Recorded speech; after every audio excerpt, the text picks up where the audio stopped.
সবাই আপনাকে খুব ভয় পায়। আপনি পান না? না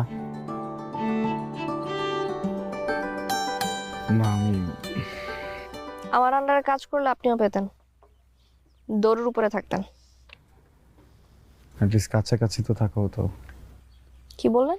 জি না, কিছু না।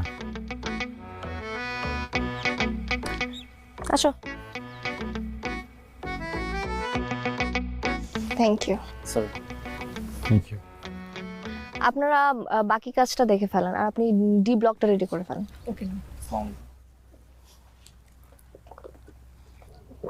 ডাব আমার খুব খুব পছন্দ। আপনি বলুন আগে। যেটা বলছিলাম আর কি, ডাব আমার খুব পছন্দ।